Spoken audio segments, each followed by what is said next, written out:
Почитувани сограѓани, пред само 4 години ВМРО ДПМН со Дејан Митевски и Тимчо Муцунски ветуваа дека аеродром ќе добие 100.000 квадратни метри ново зеленило и нови паркови. Денес, по 4 години, нема ниту еден нов парк. Наместо зелен аеродром, гледаме пожолтени тревници, неискосени површини, урната урбана опрема, расфрлано ѓубре. Паркот Радост во Реонски центар, наместо да го завршат уште во првата година, 4 години подоцна, се уште не е готов. Парк кај касарната Гоце Делчев е ветен, но нема ни проект.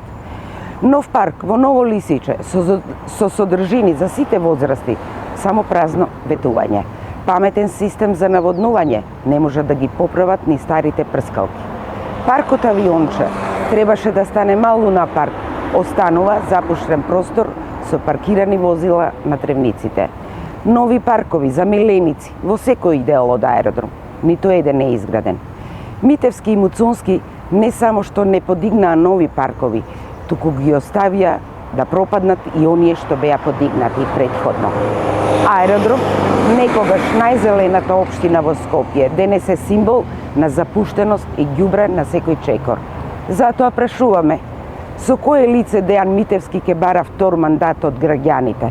Имаат ли Митевски, Муцунски барем трошка срам за она што го направија или подобро речено не направија? Почитувани граѓани, време е да ја вратиме општината во рацете на луѓе што работат. Аеродром заслужува вистински паркови, чист воздух и уредени јавни простори. Заедно со вас, граѓаните, ќе се избориме за аеродром, ќе се избориме за нашиот дом.